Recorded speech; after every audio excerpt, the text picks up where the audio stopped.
शाहिद खाकान भाई साहब कुछ देर पहले ही आप प्रेस कॉन्फ्रेंस भी कर चुके हैं। ये मामला हुआ कि आज तो बड़ा अच्छा एक जलसा था अपोजिशन का इंडोर में, तो अचानक ये तकरीब मनसूख हो गई है। जी, इंडोर था, आज पहला दिन था, कल दूसरा दिन है और 2 दिन की बुकिंग कराई थी। होटल भी उसका ताल्लुक सुप्रीम कोर्ट से कुछ है, पता नहीं क्या है, लेकिन है वकीलों का हॉस्टल भी है, वो उनकी इनकम का जरिया भी है। तो बहरहाल इंतजामिया ने अभी शाम को बताया 7 बजे के बड़ा दबाव है और हम कल नहीं कर सकते। तो हमने कहा लिख के दे दें क्या दबाव है आपको। हमने कोई इंतशार किया है, किसी को गाली निकाली है, किसी के खिलाफ बात की है, मसला क्या है? कहते नहीं, ये बड़ा दबाव है, करोड़ों की बात है, बंद हो जाएगा हॉस्टल वगैरह वगैरह। होटल जी, होटल जो भी है, जो समझे। तो बहरहाल हमने तो कल करनी है, हम तो आएंगे, तो देखते हैं क्या होता है। अब भाई साहब फिर तय क्या हुआ है और कल ये तकरीब कहाँ होगी? अब नहीं, कल तो हम तो अपनी जगह पे आएंगे जो हमने बुक की हुई है। हम देखना चाहते हैं कि हुकूमत क्यों इतनी डरी हुई है। हुकूमत ये हमने ज़िंदगी में ऐसी हुकूमत नहीं देखी। हमने 4 साल अपोजिशन PTI की भी की है, कभी इस किस्म का मामला पेश नहीं आया। उनका रवैया भी बहुत बुरा था, बड़ा गैर पार्लिमानी गैर आइनी रवैया होता था, बट ये हरकतें कभी नहीं हुई कि आप होटल वालों को मना किया जा रहा है, ड्रायर धमकाया जा रहा है। एक आइन की बालादस्ती और कानून की हुक्मरानी पर एक कॉन्फ्रेंस है, बंद कमरे में है, वो पब्लिक के लिए ओपन भी नहीं है, वहाँ सिर्फ जो इन्वाइटीज़ हैं वही आए हैं, और वो भी सारे या वकला हैं या सिविल सोसाइटी है या मीडिया के लोग थे। वो आते हैं, तकरीर करते चले जाते हैं। कल जो है वो सियासी काबरीन है 10-12, उन्होंने बात करनी है और फिर इलामिया जारी हो जाएगा। हुकूमत आज उसमें डॉक्टर मारंग बलोच और मंजूर पश्तीन भी नहीं, ये बात गलत है, कोई दावत नहीं, उनको नहीं है। और ये आज मुझसे कई लोगों ने सवाल किया है। अच्छा। ऐसी कोई बात नहीं है, मतलब उनको कोई ऐसा इन्विटेशन नहीं। क्यों नहीं? इस पे बड़ी बात हुई थी, इसलिए कि वो ख़ास तौर पे जो फाटा वाला मामला है उस पर ऑलरेडी सूबाई हुकूमत, वफाकी हुकूमत, फ़ौज, ये सारे बैठकर बातचीत कर रहे हैं। तो ये एक कौमी सतह की कॉन्फ्रेंस है, इसमें यकीनन फाटा वाला इशू भी बड़ा इशू है, बलूचिस्तान का इशू भी बहुत बड़ा इशू है, लेकिन हम नहीं चाहते कि जो रीजनल इशूज़ हैं यहाँ आकर हम उस पर डिबेट खोल लें। यानी कि रीजनल इश्यूज हैं या ह्यूमन राइट्स के ह्यूमन राइट्स के इशूज़? हम पीछे क्यों हट रहे हैं? हम ह्यूमन राइट्स की बात कर रहे हैं। तो ये एक आइन की बालादस्ती। अगर वो आ जाते तो क्या होता? आ जाते हैं तो उनका आना उनका हक है। हमने फैसला किया कि हम नहीं दावत देंगे। अच्छा, ये हमारा फैसला था, सब जमातें इसमें शामिल थी। उनसे अगर बात करनी है तो उनको फिर हम किसी और फोरम में बुला लेंगे। चलें। अच्छा, जो महमूद खान अचकज़ई साहब जो तहरीके तहफ़्फ़ुज़ आइन पाकिस्तान के भी सरबराह हैं, उन्होंने आज अपनी तकरीब में कुछ इदारों के किरदार के हवाले से बात की और मिसाल दी, माजी की सोवियत यूनियन की मिसाल दी। एक झलक सुन लेते हैं वो क्या कह रहे हैं। जी, ये जो नुस्खा हमारे दोस्त इस्तेमाल कर रहे हैं, ये नुस्खा पुराने सोवियत यूनियन में फेल हो चुका। सोवियत यूनियन का कोई आदमी, चाहे प्रेसिडेंट हो, चाहे आर्मी चीफ हो, चाहे KGB का सरबरा हो, चाहे वजीर खारजा हो, चाहे ग्रोमिको फलाना, कोई आदमी बन नहीं सकता था जब तक वो अपने जासूसी इदारे की इस सुरंग से ना गुजर गया हो। 60 साल के बाद वो निज़ाम बिखर गया। तो आप इत्तेफाक करते हैं महमूद खान अचकज़ई साहब? देखें, ये जो हमारे मुल्क में आज जो हकीकत है हमारी, ये पूरी दुनिया में नाकाम हो चुकी है। ये वक्त गुजर गया इन बातों के। 60 का शरा था, 70 का शरा था, 80, 90 तक थोड़ा बहुत ही चला। ये मामलात अब नहीं चलते। आप जबर से मुल्क नहीं चला सकते, मुल्क जमहूरियत से ही चलेंगे, मुल्क आइन से चलेंगे। जो आज हमारे मुल्क की हालत है ये चलने के काबिल नहीं है। तो असल मुतालबा क्या है अभी तक जो आप समझते हैं कि कॉमन ग्राउंड क्या है अपोजिशन जमातों का? क्योंकि बज़ाहिर तो अपोजिशन जमातें मुख्तलिफ हैं, उनकी तरजीहात मुख्तलिफ हैं, नाम मुख्तलिफ हैं, मंशूर मुख्तलिफ हैं और वैसे भी आपकी शनाख्त अलग है। तो ये वन पॉइंट एजेंडा क्या है आपके इस ग्रैंड अलायंस का? जी, वही जो है ना, उनकी सोच को यकजा करने की कोशिश कर रहे हैं। किस पॉइंट पर? जी, आइन पर, कानून की बालादस्ती पर, मुल्क के मसाइल पर, एक मौक़िफ़ पर, अवाम की फलाह के लिए जो बात हो। ये तो अवाम पाकिस्तान का मंशूर हो गया ना। अपोजिशन जमातें इतनी बड़ी तहरीक इसलिए चला रही है, इसी पर इकट्ठे करना है। अच्छा। तहरीक तो बहुत बात की बात है ना। अभी सबकी अपनी सियासत है, सबके अपने मंशूर, जैसे आपने कहा।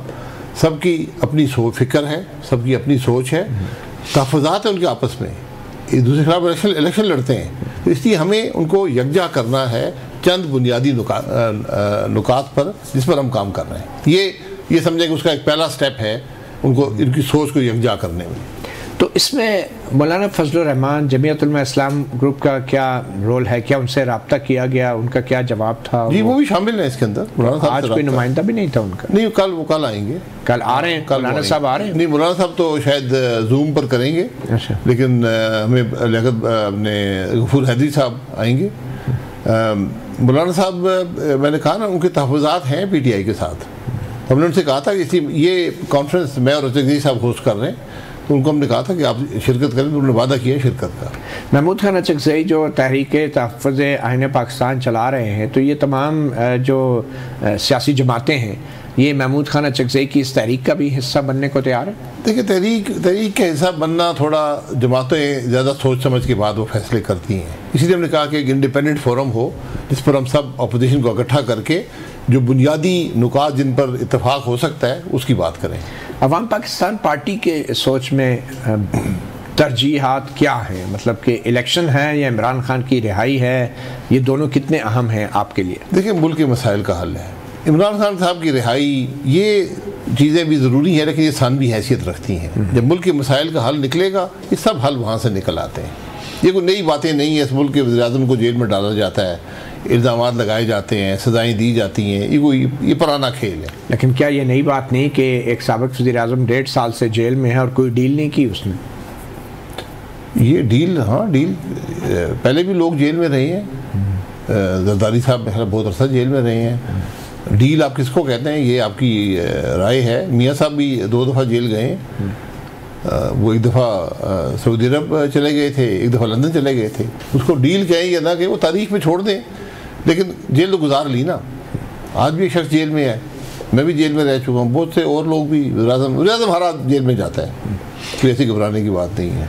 आपकी तरजीहात क्या हैं? हमारी जो अदलिया है 26वीं आईनी तरमीम के बाद आपका भी ये मौक़िफ़ है, बहुत सी अपोजिशन जमातों का भी, कि अदलिया महकूम हो गई है, जुडिशल कमीशन ने कंट्रोल हासिल कर लिया है, हुकूमत का कंट्रोल हो गया है। और बकौल आपके अल्फाज हैं कि चीफ जस्टिस जो हैं वो चपरासी से भी उनकी हैसियत कम हो गई है। ये हकीकत है। सुप्रीम कोर्ट बार ने आपसे माफ़ी का मुतालबा भी किया है इस हवाले से। सुप्रीम कोर्ट बार कैसे क्या ताल्लुक़ है? उन्होंने कोई खत भेजा है, मुझे मिलेगा तो इंशाल्लाह जवाब मैं उनको प्रेस रिलीज जारी की है।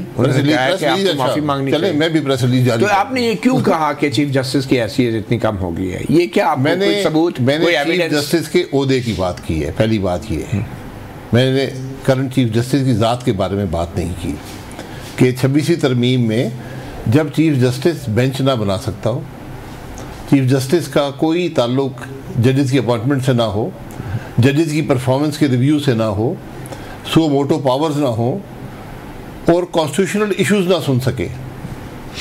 सुप्रीम कोर्ट का ताल्लुक कॉन्स्टिट्यूशनल इश्यूज से होता है। जो सुप्रीम कोर्ट का चीफ जस्टिस कॉन्स्टिट्यूशनल इश्यूज नहीं सुन सकता, वो क्या करता है सारा दिन? उसकी क्या हैसियत है? ये 26वीं तरमीम के तोहफे हैं। ये अदल के निज़ाम को आज ताबे कर दिया गया है इंतज़ामिया के, हुकूमत के आज ताबे है इस मुल्क की इंतज़ामिया या अदलिया।